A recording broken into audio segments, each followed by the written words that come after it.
datang Tuhan dengan kerinduan kami ingin bersekutu dengan Tuhan. Melalui firman Tuhan, berkatilah hati dan pikiran kami. Bahkan hamba Tuhan yang akan menyampaikan, biarlah Tuhan yang semakin memberkati. Dalam nama Yesus kami berdoa. Amin. Firman Tuhan pada siang hari ini tertulis dari 1 Korintus 13 ayatnya yang ke-11. 1 Korintus 13 ayat ke-11. Beginilah firman Tuhan. Ketika aku kanak-kanak, aku berkata seperti kanak-kanak. Aku merasa seperti kanak-kanak. Aku berpikir seperti kanak-kanak. Sekarang sesudah aku menjadi dewasa, aku meninggalkan sifat kanak-kanak itu. Kitab Korintus kita tahu itu adalah kitab yang dituliskan oleh Rasul Paulus, yang dimana kota Korintus ini adalah sebuah kota pelabuhan di mana banyak orang-orang pendatang.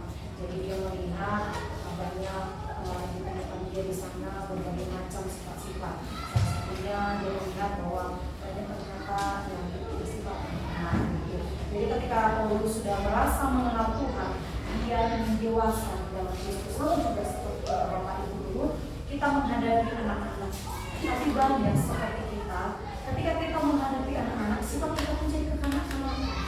Contohnya orang itu kan anak-anak selalu suka melakukan perbuatan.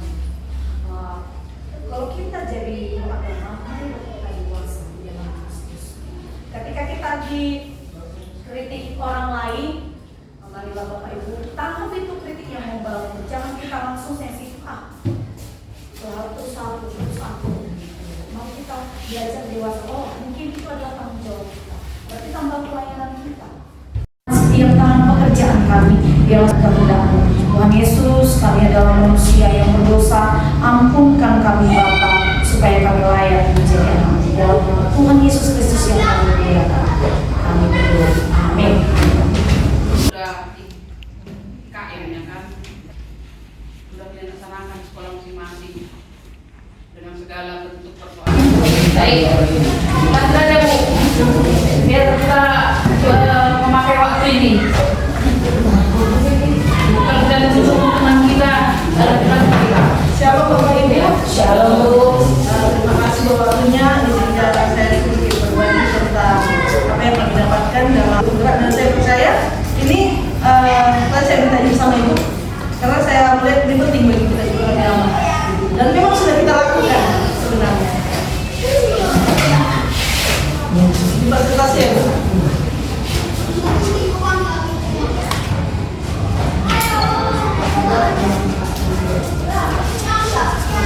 Judulnya adalah berbagi pemahaman tentang pengembangan budaya positif. Budaya positif di sekolah, budaya sekitar. Jadi visi budaya positif itu intinya seperti ini.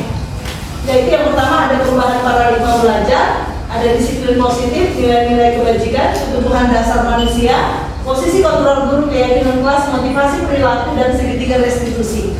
Itu yang akan kita bahas hari ini.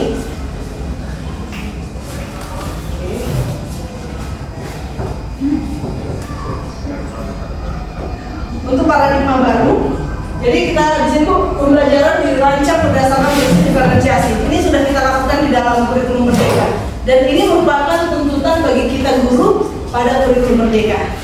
Jadi kita harus belajar tentang diferensiasi sehingga peserta didik belajar sesuai dengan kebutuhan berdasarkan pengembangan murid untuk mewujudkan profil pelajar Pancasila. Saya percaya kita sudah melakukannya di tempat kita masing-masing. Selanjutnya, terkadang ada pandangan kita yang salah tentang teori kontrol. Mungkin di antara kita Bapak Ibu Bapak, saya juga masih dalam tahap belajar.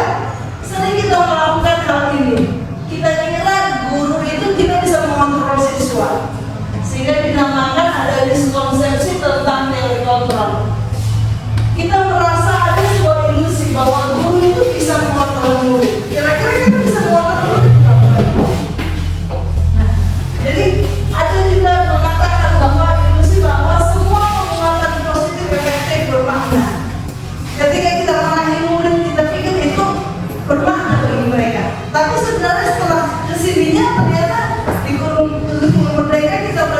tidak bermakna ternyata.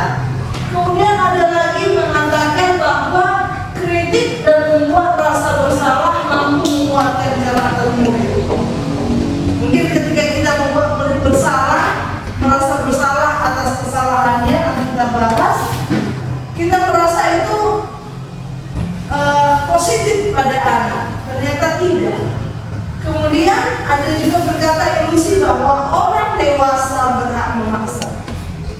Ternyata semuanya itu hanya ilusi. Itu namanya kan tidak benar, tidak sebenarnya terjadi. Selanjutnya, sebelum kita melangkah, kita harus masuk ke dalam pendekatan yang namanya teori kontrol. Jadi Bapak Ibu tadinya kalau kita berpikir kebutuhan kita sama, kita sudah mulai mikir, oh ternyata kebutuhan kita bahkan sesama guru atau apalagi di siswa, kebutuhan kita setiap manusia itu berbeda. Dalam ketentuan mereka sangat ditekankan hal ini. Kemudian setiap orang melihat hal yang sama. Tadinya kita melihat hal yang sama, tujuan yang sama, alasan yang sama, tapi ternyata tidak. Setiap orang kita mulai berpikir berbeda. Setiap orang memiliki gambaran berbeda. Sebenarnya kita sudah lakukan di agama di tempatnya, karena kita saling menghargai orang lain, toleransi, demikian. Ketika kita dulu mencoba mengubah orang agar berpandangan sama dengan kita, menjadi kita harus mengubah paradigma kita, cara berpikir kita menjadi berusaha memahami pandangan orang lain. Perilaku buruk dilihat sebagai suatu kesalahan. Biasanya kita melihat sesuatu yang salah, oh berarti salah, belum salah. Tapi kalau dalam teori kontrol, itu semua perilaku pasti ada tujuan dan alasan kenapa terjadi. Jadi seorang guru, kita diminta memahami, memandang siswa dengan paradigma baru, memandang siswa dengan cara berpikir baru. Kemudian ada yang disebut sebagai disiplin positif. Disiplin positif inilah yang sekarang sedang digalakkan. Disiplin positif adalah salah satu disiplin yang bertujuan menumbuhkan kesadaran murid tanpa imbalan atau ancaman. Kerjakan PR ya nak, nanti kalau tidak kerjakan PR akan dihukum. Biasanya kita ada hukuman atau reward. Nanti siapa yang kerjakan PR selesai dikasih hadiah, itu reward. Sementara disiplin positif dikatakan kita berusaha menumbuhkan kesadaran murid tanpa harus ada imbalan apa ini tadi, reward atau hukuman. Tujuan pendidikan adalah terciptanya murid yang memiliki disiplin diri sehingga berperilaku mengacu kepada nilai-nilai universal dan memiliki motivasi dari dalam dirinya, motivasi intrinsik dari dalam dirinya. Ini yang menjadi tujuan kita dalam memberikan sebuah disiplin positif. Apa itu nilai-nilai kebajikan? Jadi kita berharap murid ini terdorong dari dirinya sendiri untuk berubah. Yang pertama, kalau kita dalam pendidikan agama, yang nilai-nilai kebajikan apa yang bisa menjadi landasan kita? Yang pertama adalah firman Tuhan. Amin Bapak Ibu. Apa yang diajarkan firman Tuhan sebagai landasan hidup kita? Yang kedua, profil pelajar Pancasila beserta dengan elemennya. Kemudian ada lagi nilai kebajikan institusi. Nah, ada banyak atau kesepakatan yang ada di sekolah itu. Jadi siswa diharapkan dapat bertumbuh atas dasar inisiatif diri sendiri. Tentunya seluruh hal itu kita sebagai guru juga dituntut belajar tentang kebutuhan dasar manusia. Kita harus paham dulu ketika menghadapi murid. Saya percaya kita sudah paham semua.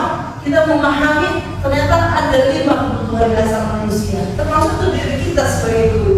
Dan bila kebutuhan dasar ini tidak terpenuhi, itulah yang mengakibatkan siswa bermasalah. Kebutuhan dasar adalah segala sesuatu yang kita lakukan untuk mendapatkan apa yang kita inginkan. Seluruh tindakan kita, semua usaha yang kita lakukan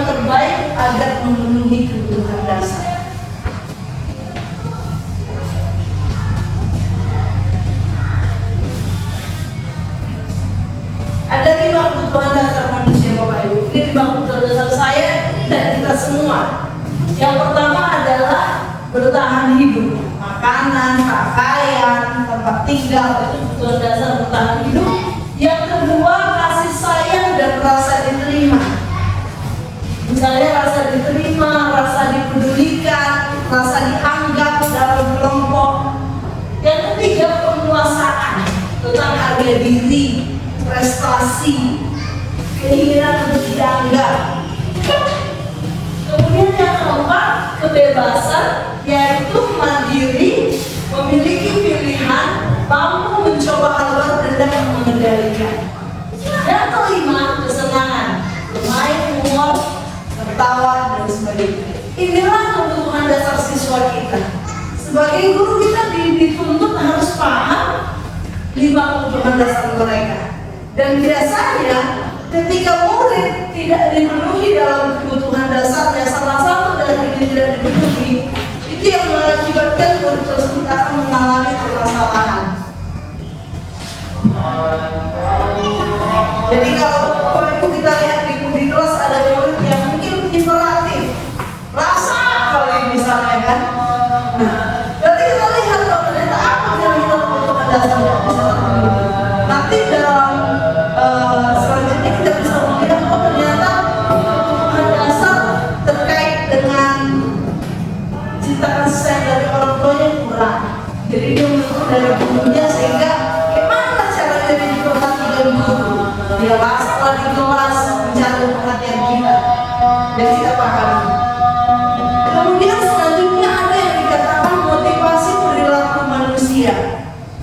Motivasi perilaku manusia yang pertama untuk menghindari ketidaknyamanan atau hukuman.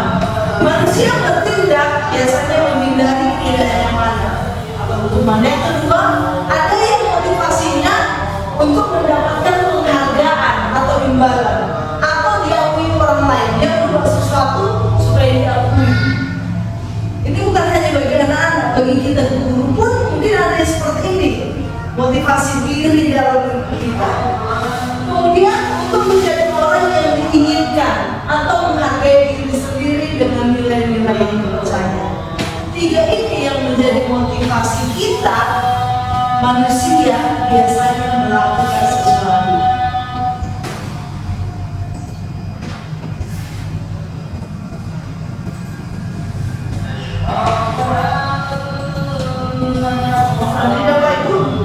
Dan ketiga perilaku tadi akan mempengaruhi murid dalam bertindak di kelas. Misalnya, kalau murid memiliki motivasi perilaku menghindari hukuman atau supaya mendapat penghargaan, maka motivasi pada anak itu masih bersifat eksternal. Seorang anak belajar misalnya, dia belajar tentang hukum atau supaya dapat hadiah. Biasanya itu karena motivasi dirinya sendiri, tapi motivasi dari luar. Kemudian kita sebagai guru harus mampu, dituntut harus mampu menumbuhkan motivasi internalnya, motivasi dari dirinya sendiri agar dapat menghargai dirinya. Jadi bukan karena supaya tidak dihukum mengerjakan PR, bukan karena supaya dikasih hadiah, tapi memang supaya dia mau sendiri dari dirinya. Nah, Bapak Ibu di sini dinyatakan dalam kurikulum kita sebaiknya menghindari hukuman dan pemberian penghargaan berilmu. Dulunya saya pikir Bapak Ibu yang salah itu hanya memberi. Ternyata setelah kesininya makin kesininya saya semakin paham. Ternyata penghargaan yang berlebihan pun jadi masalah. Pujian yang berlebihan, hadiah yang berlebihan menjadi masalah. Karena itu katanya meminimalisir motivasi internal, eksternal dari murid. Jadi mengapa murid tidak lagi ada keinginan dari dirinya sendiri? sombong gitu ya. Iya, benar menjadi sombong dan dia jadi pastinya nanti dibantu. Nah, begitu. Kita masuk ke sini Bu. Ada yang namanya 5 posisi kontrol guru. Ini yang seringkali kita lakukan sebagai guru. Ada 5 posisi kontrol kita. Yang pertama adalah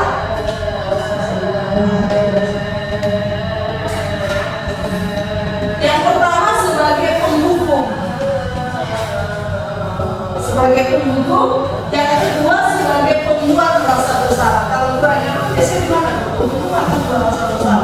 bersalah.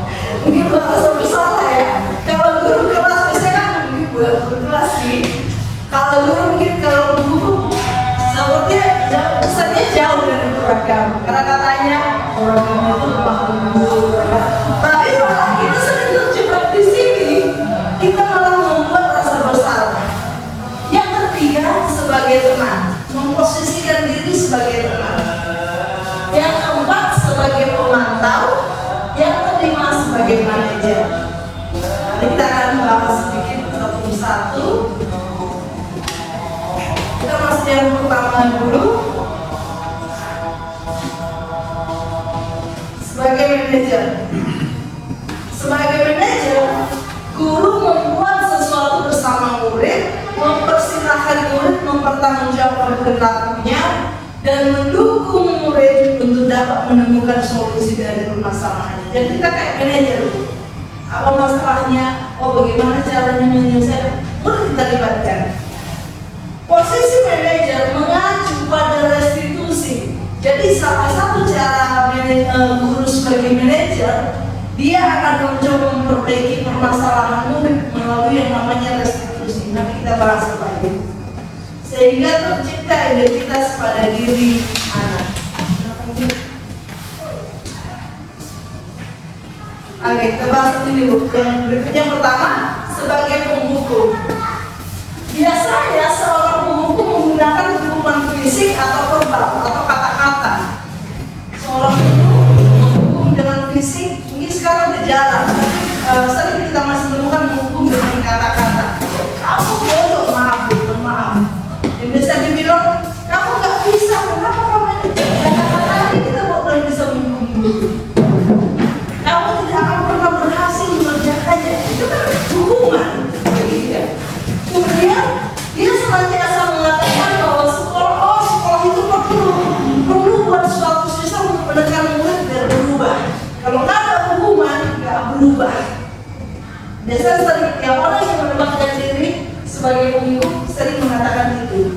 Kemudian biasa kata-katanya, patuhi aturan saya, awas ya, yang tidak kerja PR awas ya, pakai kata-kata ini. Atau kalau ada kata-kata lain, kamu selalu salah, atau selalu aja kamu terlambat mengerjakan PR. Pasti kau yang mengerjakan PR, itu termasuk penghukum. Guru seperti ini senantiasa percaya hanya ada satu cara agar pembelajaran berhasil, itu caranya dia. Itu yang sebagai guru sebagai penghukum.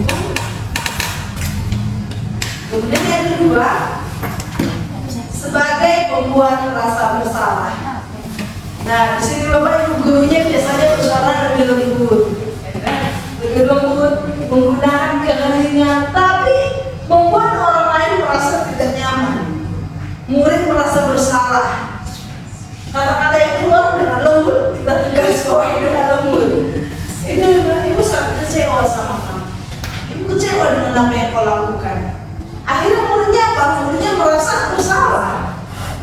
Baru mungkin berapa kali Bapak harus beritahu kamu, ya udah terus Bapak bilang, tapi nggak berubah kamu. Gimana coba kalau orang tua tahu kamu berubah begini?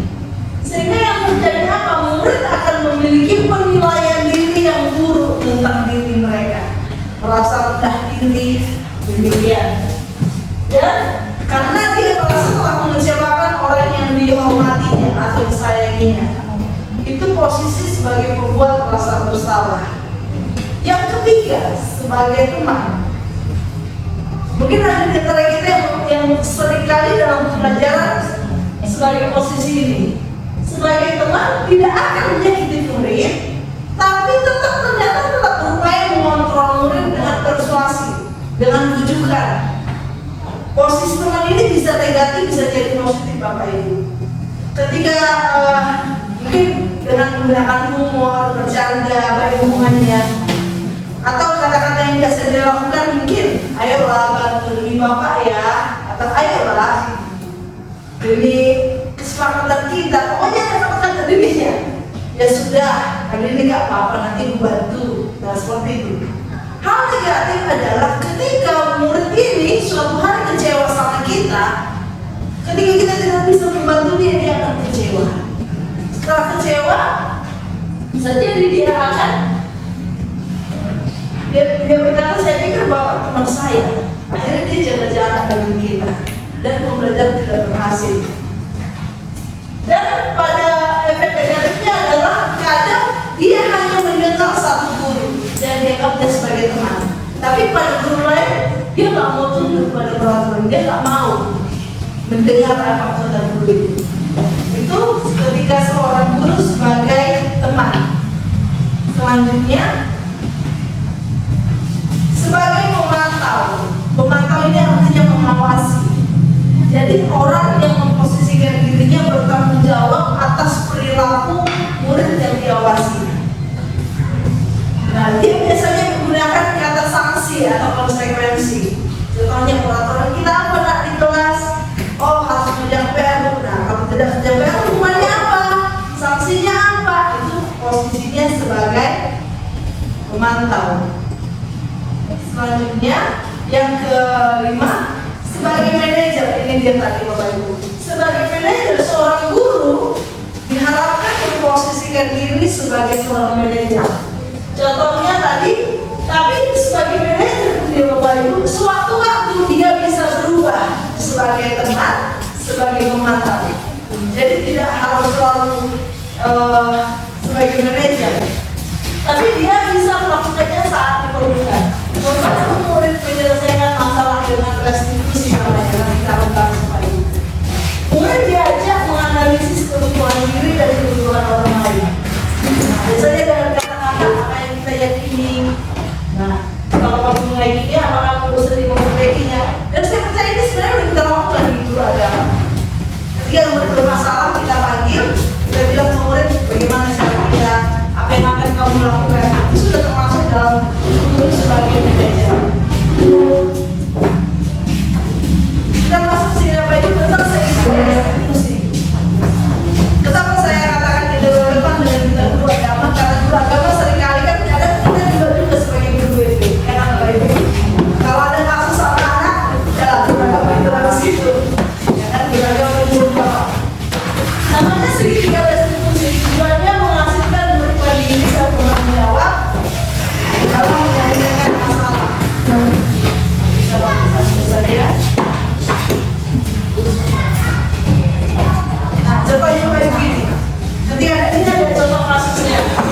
Misalnya anaknya nggak mengerjakan PR, kita tanyakan anaknya. Ini contohnya, nanti kita akan lihat contoh videonya saja. Segitiga restitusi ada 3 tahapannya Bapak Ibu. Ini sebenarnya termasuk cara memkonseling anak. Yang pertama itu validasi tindakan yang salah. Contohnya kita bertanya gini, kamu tentu punya alasan kenapa melakukan ini. Misalnya ada murid berantem berdua, atau ada satu murid yang menjadi terus, atau diem di kelas, nggak mau belajar. Kita panggil dia, kita tanyakan, adakah cara lebih efektif untuk mendapatkan apa yang kamu butuhkan? Ini bahasa seperti itulah. Itu termasuk validasi tindakan yang salah. Kemudian masuk kepada kita menanyakan keyakinan.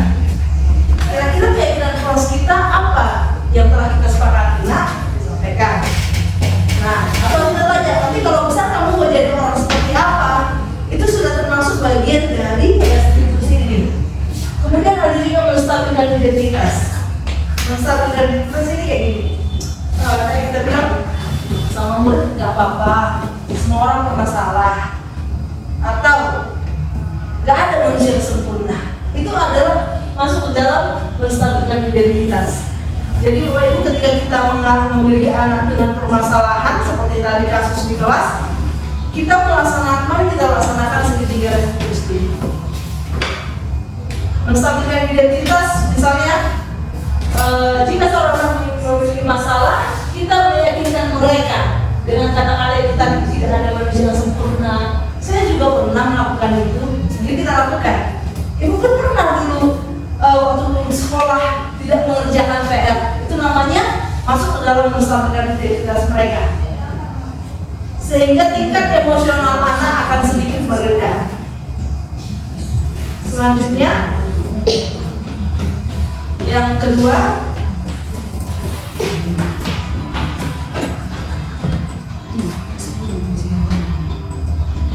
validasi tindakan yang salah.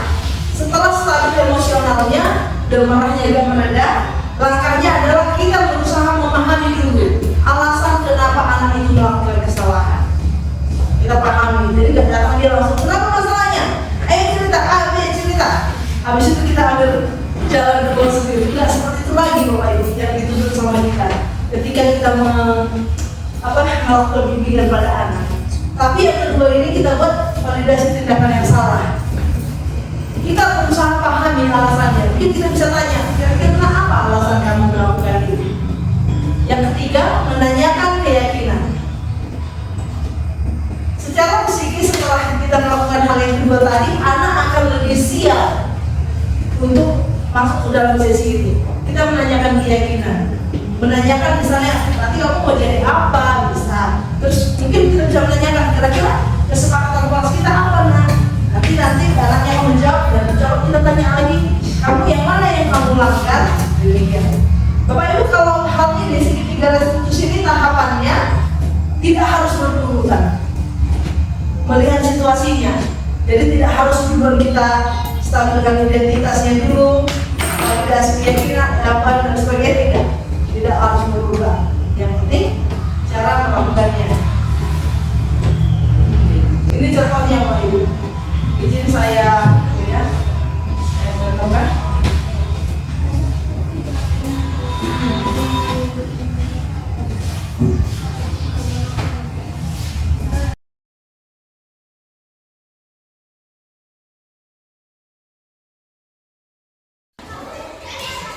Kamu tidak mengerjakan PR dan bukan hanya hari ini saja kan saya sudah berkali-kali tidak mengerjakan PR.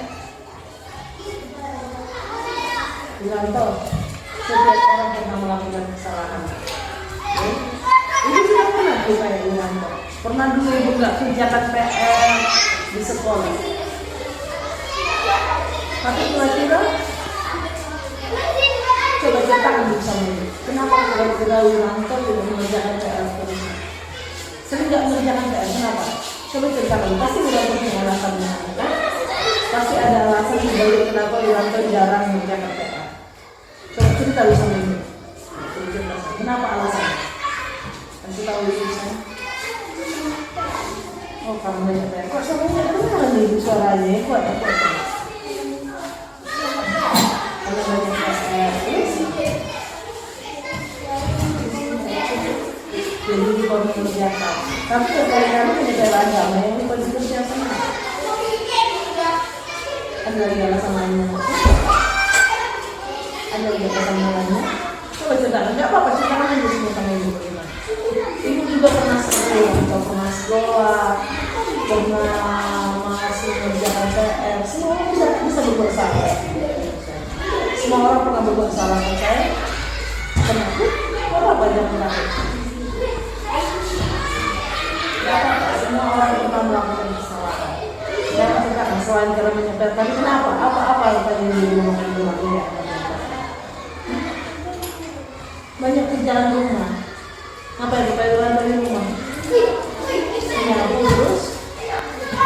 Kerjaan di rumah. Malam-malam apa yang di rumah kamu? Pulang sekolah ngapain? Apa? Main-main, pulang sekolah main-main. Terus malamnya baca ragaman pada guys. Kamu harus bermain dengan mama. Terus nah sekarang ibu lihat saya. Kira-kira apa yang Wiranto lakukan benar atau salah? Kok sebenarnya ada ibu saya salah. Nah kira-kira apa yang Wiranto bisa lakukan untuk memperbaiki kesalahan Wiranto? Wiranto tahu kan kesepakatan kelas kita? Masih ingat tidak kesepakatan kelas kita? Hah? Kok saya harus mengerjakan PR. Nah, Wiranto udah tahu kan kesepakatan kelas kita kan? Nah, jadi sekarang ibu tanya yuk, kira-kira apa yang Wiranto bisa lakukan untuk mengatasi masalah ini? Ada kira-kira? Ayo Wiranto coba kasih pendapat dulu. Ayo dulu. Kira-kira begitu. Kira-kira apa lagi yang belum bisa lakukan dengan memperbaiki diri aku? Kira-kira ada suaranya. Mengerjakan PR siang-siang, pulang sekolah langsung mengerjakan PR begitu yang dibantu anak-anak. Selain itu apa sakit kira-kira?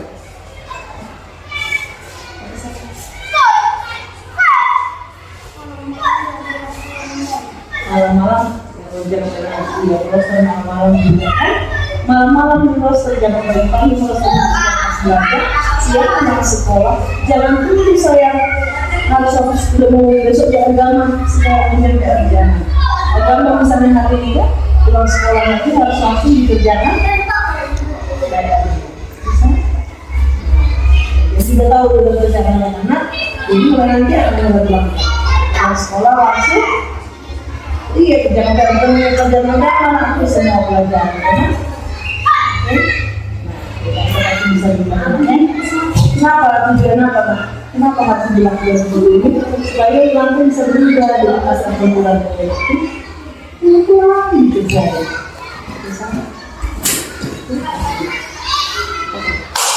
Kapan lagi mengenal sendiri?